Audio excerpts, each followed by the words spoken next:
Geple ýaraşgabat. Eziz dinleýijiler, biz häzir size Ustad Şahyr Gurbanazar Ezizowyň Taby dat hekaýasyny eşitdirýär. Seslendiren Goçmurat Orazberdiýew.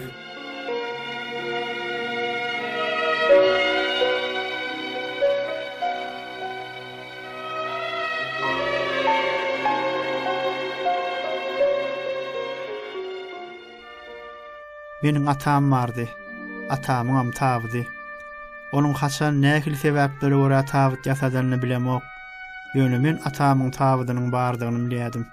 Tut agajyndan ýasalan şol bir daşly tabyt biziň ýer zeminimizde saklanýardy. Gijeler beýlede dursun, hatda gündüziň gün ortanlaram ýer zemine girmek meýesseredenne ýok zatlar ýadyma düşüp depes açymy üşýärdi. Iň beterem ol tabyt meni adamyň kellesine gelip biläjek. Iň ýürek gysdyryjy, iň murtukat pikirler oýarýardy. Şäheriň giden bir raýonunda bizden başga hiç kimde tabyt bolman soň on hyrydaram känni. Käwünler ikilap üçläp hyrydar tapylýardy. Özümiziň saklap bören şu geň emlägimize men ne begenjegim bilýärdim, ne de gynanjagmy. Tabydyň hyrydarlar zol gapymyzy hakyp duran soňlar men adamlar diňe ölýärler diýip pikir edýärdim. Şol tabyt howlymyzda peýda bolandan soň atam bilen kakymyň arasynda ownukly ýerli çakmışmalar hem dörep başlady. Kaka, sogap kazanmaga başga ýol ýokmudy? Ine şeýle diýip kakam atamyň göwnüne degmedi ýaly. Sere sabrak ähen bilen aýdardy. Ýerimiz darlyk eden oglum. Atam şeýle diýip sakkalyny syýyp alardy. Ýolda ýyzdy oňa bidirejek gumanyňam ýok. Ol ýer zeminine. Ula şeýle welin yer weliniň näme? Howluda tabyt bolan soň bugun erte ajal gelip ýakandan tutaýjak ýaly bolup dur bir hili. Şonu atam mustaja ýylgyrardy, şeýle diýerdi. Gowwar oglum, gowwar. Kabat ölüm hakyna pikir edäýmegem ýerliksiz bolmaz.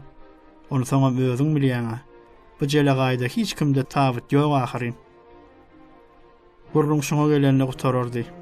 Kapy bolsa şol kakylyp durandyr. Äkidilenle üstün ýuqajyk tozan gatlagy basan tabytymyz gaýdyp gelenle ýuwlup ardylyp öz goýgumty reňki bilen enaý uşgun merýärdi. Kakam ara wagt salyp ýene atama ýygynerdi. Kaka diýene şu tabyt saklamagyň gowny ýetme birözi. Gowny ýetme, erbet niýetme onçasyn özüň bil. Ýöne adam diýeniň sen isleseňem ölýändir, islemeseňem. İl derdine yarajak şayın şumam bolsa saklamak erbet däldir. Ene men erte bir gün ölürün, şonda ne dersin? İki sany ýasy şalmanyň üstüne ýuwup, şoňa mindiribem ýola salar niýjekmi? Atamyň gaharynyň gelenini bilip, kakam ýene ýygyna dolanardy. Adamlar bolsa şol gelip durandyr. Wagtal atam tabydy howlunyň ortasyna çykaryp, sallanjak bejeren ýaly onuň gowşan şüýlerini berkiderdi. Eger renk solup dur diýip pikir etse, alardy da renkläp goýbererdi. Şeýle söýgi bilen tabydy bejerýän atamy men näme diýip näme aýtjagym bilemokdym. Onuň ähli duýgusy ölenmelere çemeli diýip içimge bedirdim. Ýaz geçip tomuz geçip güýür geldi. Baglaň saralan ýapraklar ýere şeýle bir göwnüsiz gaçýady bolen. Göwnü bolmasa olar iň bolmanyny ölümiň öň ýüzünde howada bir salym saklanmaly diýýän ýardy. Günnüň merine kakam serhoş bolup gelip atamdan ýydynsy tabydy ýer zemininden çykardy da onu palta bilen kulawram etdi. Kim saklasa şol saklasyn. Men indiden meýlek beýle jezaçy demedip bilmen. Penjereden seredip duran atamyň gazaply ses gulagyma ýyldy. Hay wenezdina. Ol şundan başga bir sözüm diýmetde içini çekip aşağı çökdi. Penjereň aňyrsyny onuň ne halladygyny bilemok, bilmänime de şükür edýärdim.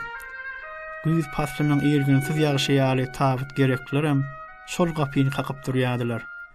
Tabyda ýokdur diýen jogap eşiden soňlar, olar ýagyşyň astynda nirä gitjeklerini bilmän, aldyraňy halla maslahatlaşýardylar.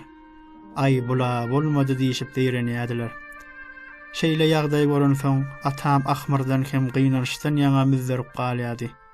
Kakamyň ýüzüne gazap bilen seredýärdi, öz jaýyna geçip gidýärdi. Tiz wagtdan soň 80 sürülen atamyň hali yaramazlaşyp urady. Ýanyny mazaly ýere beren atam täretinem düşük etmeli bolýardy. Onuň indi galmajagyna göz ýeten soň gakam dogun garyndaşlarymyza, dost ýarlarymyza habar etdi. Hoşlaşmakçy bolsaňyz giýjäg alma. Esasy geljek adamlar gelip geçişen soň atam uzak jepa çekmän jan berdi. Pahir agşamara jan beren soň ertir ýer bilen jaýlamaly diýen maslahata gelinni. Ertirki gopçak howsaladan hiç kime habar bolman soň gakam haýal etmän atamyň doganyny ýaşulygymyza tabydyň ýoklugyny aýtmaly boldy. Şoňa da şükür. Adamlar tabyt gözlegini iki ýana urna ugradylar. Giýjäň ýaryny şendi tabydy bolajak adamlaryň hemmesiniň gapysy gakally. Gidenem iki elini burnuna sokup gelýärdi. Be adamlar hemmen gakam ýaly pikir edýän bolary şemeli. Şol şumzady bir saklamaly. Gerek bolsa iýilçilikdir. Elbetde tapylar diýändirler diýip men içime gepledýärdim. Ulu bir şäherde tabyt ýokdy.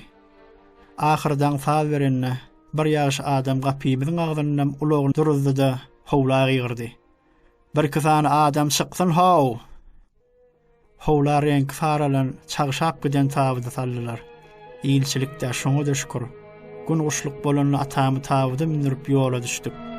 Men öňüm bu ýoldan tilimgedek geçipdim. Emma ol hiç wagt şu wekde ýaly taga şyksyz geň bolup görünmänli. Ellerim üstüne jygyllap barýan betberişik tabatda ýatan atam, göwnüme bolmasa häzir kellesini galdyryp, "Oglum maňa çekiştir şu renk getir. Bu tabydy fabrikden çykmadely" diýäjek ýaly. Adam soňky gezek ynjamaz ýaly. Tabytlar berk bolmalylar. Gerek bolaýar.